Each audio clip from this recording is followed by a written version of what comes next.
You don't lack self-control. You lack architecture. Let me say that again, because it changes everything. The problem isn't that you're weak. It's that you've been fighting a structural battle with nothing but sheer force. And here's the part nobody ever tells you. The people who seem the most disciplined, they're not fighting harder than you. They're fighting less. What if self-control has nothing to do with strength and everything to do with design? You know this moment. We all do. You tell yourself you won't scroll tonight. 10 minutes later, you're still on your phone. You promise you'll eat better starting today. Then the snacks call your name from the kitchen, like they always do. You set the alarm with real intention, but when it rings, your future goals dissolve into the dark. And what follows is worse than the failure itself. That quiet, heavy voice inside, why can't I just control myself? And slowly, without even realizing it, you start building a story about who you are. Maybe you're lazy. Maybe you lack discipline. Maybe other people are just built differently. But here's what's actually happening. And this is where everything starts to shift. Your brain is doing exactly what it was designed to do. It chooses whatever feels most rewarding right now. Not because you're broken, because you're human. And when you rely on willpower alone, that mental effort you use to resist temptation, you're spending a resource that depletes. Think of it like a phone battery. By evening, it's at 3%, and you're asking it to run a marathon. Of course it fails. Not because you're weak, because you were never meant to run on force alone. So let's completely reframe this. Self-control is not a personality trait that some people are born with and others aren't. It's an architecture. Think about a building for a moment. When a space is designed well, when exits are clear, light guides movement, and the layout makes sense, people flow through it naturally. No one has to force anything. Your mind works exactly the same way. Every single day, your brain is quietly weighing two things: immediate reward versus long-term meaning.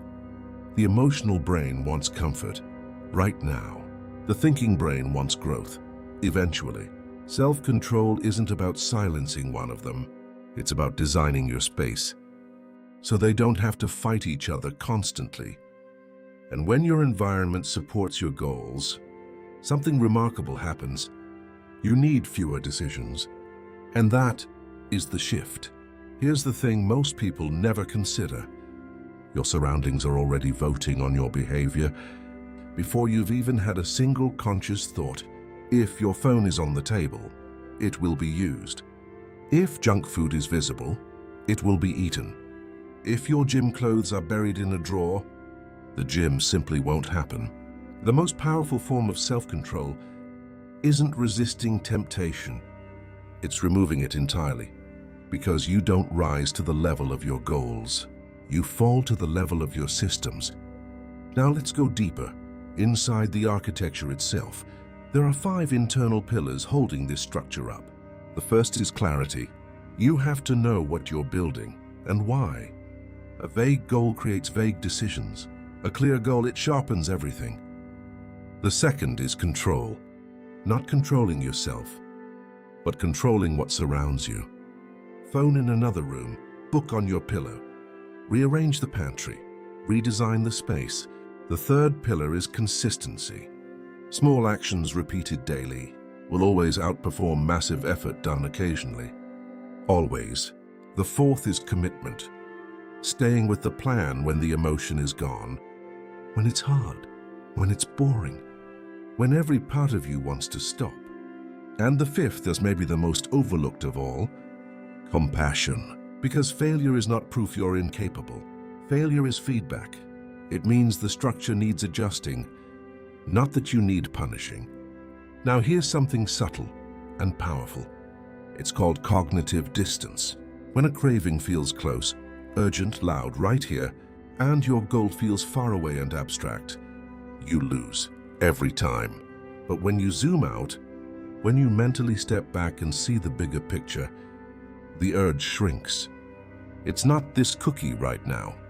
It's the person I'm choosing to become. That shift in perspective literally changes how your brain responds.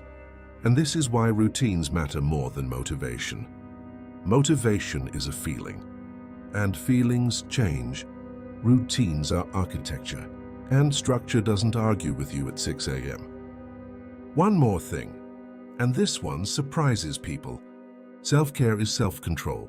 A tired brain has almost no discipline. A hungry brain seeks fast reward.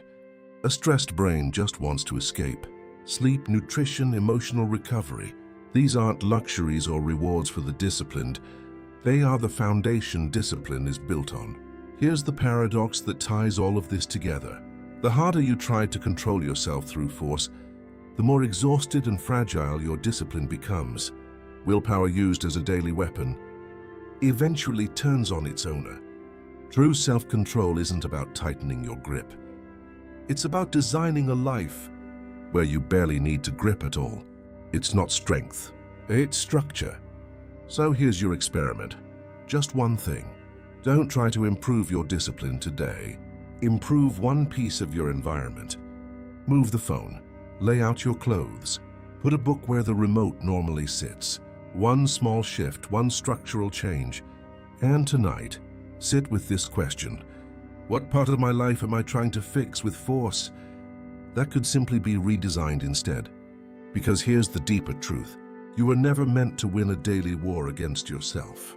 You were meant to build something that works with you, not against you.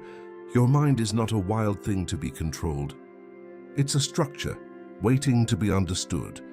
And once you learn to read the architecture, you realize you've had the blueprint all along. In the next video, we go one level deeper, because self-control is just the beginning. The real question is, who is the one doing the controlling? We're going to explore how identity itself is constructed, and how changing the story you tell about yourself reshapes your behavior at its deepest level. Until then, notice the design you're already living inside. Because now, you know how to read it.